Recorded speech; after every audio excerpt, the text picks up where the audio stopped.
Assalamualaikum warahmatullahi wabarakatuh.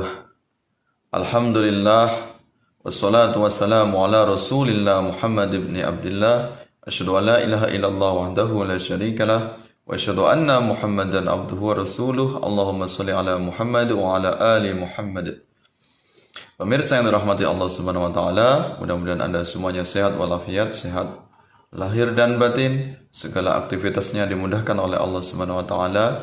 Terlimpah curahkan segala rahmat hidayah dari Allah. Mudah-mudahan kita ditetapkan iman dan Islam, istiqomah dalam melaksanakan semua ketaatan, semua perintah Allah Subhanahu wa taala. Alhamdulillah, pada kesempatan yang sangat mulia ini kita bisa bersua kembali, bisa bertemu kembali. Mudah-mudahan pertemuan kita ini mendatangkan keberkahan, tercatat sebagai amal kebaikan dari Allah Subhanahu wa taala. Dalam kesempatan yang sangat baik ini, saya akan memaparkan, menjelaskan beberapa istilah yang ini mungkin banyak disalah fahami, yaitu NU cabang Wahabi, kemudian Muhammadiyah cabang Katolik, dan berikutnya yaitu NU cabang Nasrani. Akan kita kupas satu persatu sehingga tidak ada kesalahan dalam memahaminya, sehingga kita faham. Kemudian ketika isu itu beredar atau istilah itu beredar, tidak terjadi kontroversial. Yang pertama adalah NU cabang Wahabi. Apa itu NU cabang Wahabi? Yaitu orang yang mengaku NU tapi dia membela habis-habisan sekte sesat Salafi Wahabi.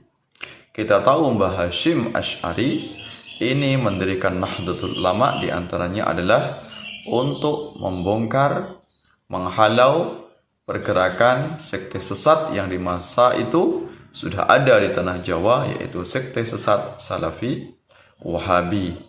Maka wajar kemudian Mbah Hashim Asy'ari mendirikan Nahdlatul Ulama, ya, dalam rangka untuk menyelamatkan umat Muslim di Nusantara dari kejahatan dan kesesatan Salafi Wahabi. Itulah diantara salah satu cikal bakal lahirnya Nahdlatul Ulama, di mana Wahabi ini pemikirannya bersumber dari Muhammad bin Abdul Wahab, kemudian Ibnu Taimiyah, kemudian Rashid Ridho, kemudian Muhammad Abduh, dan juga dalam bidang hadis, yaitu lebih banyak merujuk kepada Al-Albani. Nah, ini kemudian orang yang mengaku NU tapi dia membabi buta, membela habis-habisan tentang sekte sesat Salafi Wahabi. Padahal kita tahu sekte sesat Salafi Wahabi ini paling lantang, paling usil dengan amalan aswaja. Merasa paling Islamnya murni, merasa paling beral-Quran dan bersunnah, atau mengaku paling lurus, Islamnya paling murni, Islamnya paling baik di antara umat muslim lainnya, sehingga meneriakkan jargon kembali Al-Quran dan Sunnah. Tetapi faktanya Mbah Hashim Asy'ari pun mengetahui bahwasanya Wahabi ini adalah sekte yang sesat, ya, sehingga sangat berbahaya bagi Muslim Sunni, Muslim Aswaja di Nusantara. Nah, ini orang NU yang tidak paham tentang kejahatan Wahabi, sehingga dia terprovokasi, otaknya sudah dicuci oleh pemikiran Wahabi. Mengaku NU tapi dia gampang mengkafirkan, gampang mengecap sesat, musyrik, bid'ah kepada umat Islam yang lainnya. Nah, karakter watak-watak inilah yang saya sebut sebagai NU cabang Wahabi. Sehingga dia ini mengaku NU tapi karakternya ini terinfeksi oleh virus pemahaman Wahabi. Bahkan mengkafirkan umat Islam dari sekte yang lain, misalnya mengkafirkan Syiah misalnya, mengatakan Syiah bukan Islam misalnya. Syiah kafir, keluar dari Islam, kemudian menyebarkan propaganda-propaganda yang pada intinya adalah dia sangat membenci tentang Syiah. Padahal media referensi jadi rujukan ini adalah media-media Wahabi, propaganda Wahabi yang sangat membenci Syiah. Nah, inilah watak dari NU cabang Wahabi.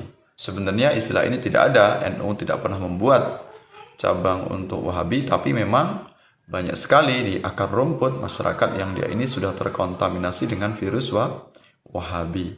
Bahkan sebenarnya dia sudah menjadi Wahabi tapi masih mengaku-ngaku NU. Tidak malu dengan dia mengaku sebagai NU, padahal dia sudah out, sudah keluar dari akidah Aswajah, sudah menyimpang dari akidah Ahlussunnah wal Jamaah. Ya, menyimpang dari manhaj Aswajah. Tapi dia tidak malu, masih mengakui sebagai NU. Nah, ini NU yang memiliki cita rasa Wahabi. Sehingga tokoh-tokoh yang semacam ini atau orang-orang yang seperti ini tidak paham tentang sejarah bagaimana sesatnya Salafi Wahabi, bahkan keluar dari mayoritas umat Islam, keluar dari Sawadul A'zam. Tapi dia buta dengan sejarah, tidak paham tentang seluk-beluk akidah kesesatan dari Salafi Wahabi. Kalau suruh saya menunjukkan satu saja kesesatan Wahabi, di antaranya yaitu akidahnya Tritauhid atau Trinitas Tauhid, yang itu tidak pernah diajarkan oleh Rasulullah Sallallahu Alaihi. Tidak ada ajaran di dalam Al-Quran. Tapi kenapa kemudian mengklasifikasikan tentang Tritauhid, uluhiyah, rububiyah, asma wa sifat? Tuhan ini membagi-bagi dalam 3 karakter atau 3 watak atau 3 bentuk tauhid. Nah, ini tidak ada dasarnya dalam Al-Quran dan Sunnah. Nah, ini lucunya Wahabi, dia paling lantang teriak bid'ah, tapi dia sebenarnya adalah pelaku bid'ah yang paling parah. Karena kebid'ahan ini yang dilakukan oleh Salafi Wahabi bukan hanya sekedar amaliyah-amaliyah yang bersifat furu'iyah, tapi amaliyah-amaliyah yang sangat pokok, sangat fundamental, yaitu tentang akidah, di mana akidah ini adalah paling usul, paling pokok dalam ajaran Islam. Nah, bahkan dakwah Rasulullah adalah mula-mula mendakwahkan tentang akidah, tentang tauhid, tentang monoteisme. Tapi ajaran ini sudah dirusak oleh Salafi Wahabi dengan munculnya kebid'ahan yang besar, yaitu kebid'ahan Tauhid yang dibuat oleh Ibnu Taimiyah. Nah, itu NU cabang Wahabi. Ngaku NU, tidak malu dengan mengatakan sebagai NU. Dia berkamuflase, bertakiyah mengaku sebagai NU, tapi dia adalah Wahabi sejati. Ya, membela kepentingan, kejahatan, dan segala kesesatan dari Salafi Wahabi. Kemudian Muhammadiyah cabang Katolik. Ini sebagai sebuah paradigma Muhammadiyah, saudara kita, sedulur kita, yang misinya adalah bagaimana menyebarkan Islam yang rahmatan lil alamin di daerah-daerah yang Islamnya minoritas. Misalnya di Papua atau Nusa Tenggara Timur atau di wilayah-wilayah timur. Ini bagaimana Muhammadiyah ini berinteraksi, kemudian membuat sebuah terobosan dakwah di mana pengurus-pengurusnya atau anak didik dari yayasan di bawah naungan Muhammadiyah ini adalah mayoritas non-muslim. Nah, bagaimana hebatnya Muhammadiyah bisa merangkul warga-warga non-muslim, termasuk Kristen atau Katolik dan sebagainya, kemudian dibimbing, dibina dalam naungan Muhammadiyah. Ini betapa Muhammadiyah ini sangat terbuka, sangat berwawasan luas, bisa moderat, sehingga Islam benar-benar menjadi Islam yang rahmatan lil alamin, rahmat bagi semua alam atau semesta alam. Nah, bagi orang yang tidak mengetahui tentang betapa Islam ini sangat luas, sangat fleksibel, sangat moderat, pasti akan menuduh Muhammadiyah ini sesat, kafir, dan sebagainya. Kenapa? Karena berkolaborasi, bahkan menerima santri yang di situ anak didiknya adalah non muslim. Nah, ini munculnya istilah Muhammadiyah cabang Katolik, atau disebut dalam istilah lain namanya Kristen Muhammadiyah. Kemudian yang ketiga yaitu NU cabang Nasrani. Ini sebagai sebuah kelakar atau lelucon dari beberapa tokoh Nahdlatul Ulama, di mana Nahdlatul Ulama adalah Islam yang moderat, Islam yang bisa menerima perbedaan, Islam yang mengorbankan tentang cinta tanah air atau hubul waton, menerima toleransi kepada saudara-saudara non-muslim yang lainnya, dan juga agama lain sebenarnya juga memiliki misi yang sama, yaitu menyebarkan perdamaian. Disinilah titik temu antara NU atau Islam yang diajarkan oleh Rasulullah Muhammad SAW dengan ajaran-ajaran yang lain yang pada intinya adalah menebarkan kasih sayang, menebarkan perdamaian, juga mengajarkan toleransi.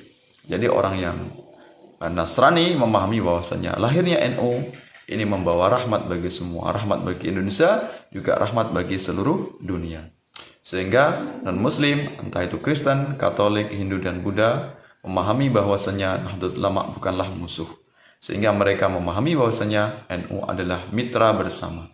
NU adalah saudara yang bagaimana kita bisa saling bekerja sama, saling mendukung, saling menebarkan kedamaian. Jadi non-muslim yang mendukung dakwah Nahdlatul Ulama, ya tidak memusuhi Nahdlatul Ulama, menyadari bahwasanya NU ini adalah sangat berperan aktif bagi Indonesia. Munculnya Indonesia juga karena peran Nahdlatul Ulama, sehingga mereka adalah orang-orang non-muslim yang faham tentang Nahdlatul Ulama. Jadi kemudian kelakar para petinggi NU, mereka ini adalah NU cabang Nasrani. Bukan berarti NU mendirikan cabang Nasrani, bukan mendirikan kelompok kafir, kelompok sesat, kelompok musyrik, dan sebagainya. Bukan seperti ini maksudnya. Adalah NU bagaimana bisa berkolaborasi, berinteraksi dengan penganut agama lainnya. Sehingga Nasrani juga merasa berhutang budi kepada Nahdlatul Ulama, sehingga mendukung dakwah dari Nahdlatul Ulama. Sehingga ini adalah orang-orang Nasrani yang menyadari bahwasanya Nahdlatul Ulama adalah rahmat bagi seluruh dunia, rahmat bagi seluruh alam. Ya, NU menyadari bahwasanya non-muslim bukanlah musuh, non-muslim bukanlah yang harus disingkirkan, bukan harus ditumpas. Non-muslim adalah saudara kita sesama sebangsa, setanah air. Karena NU juga bukan hanya sekedar menjalin ukhuwah sesama umat Islam, tapi menjalin juga ukhuwah kepada sesama saudara sebangsa dan setanah air, yaitu ukhuwah wataniyah, persaudaraan atas bangsa, persaudaraan sesama bangsa, sesama rakyat Indonesia, apapun agamanya, apapun suku bangsanya. Mudah-mudahan bermanfaat tentang tiga istilah tadi. NU cabang Wahabi.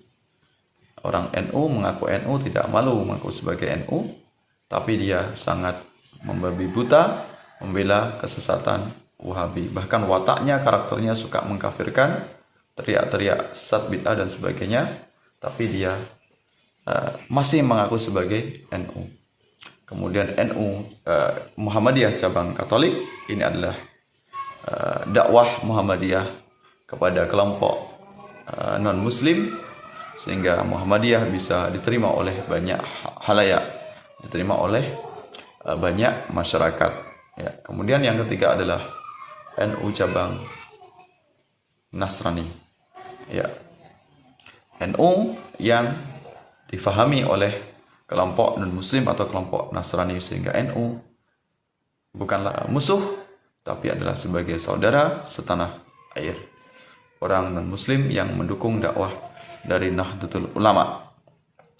Sampai bertemu dalam kesempatan yang lain. Mudah-mudahan berkah, bermanfaat untuk kita semuanya. Mohon maaf atas segala khilaf, segala kesalahan. Wallahu muwaffiq ila aqwamit thoriq. Wassalamualaikum warahmatullahi wabarakatuh.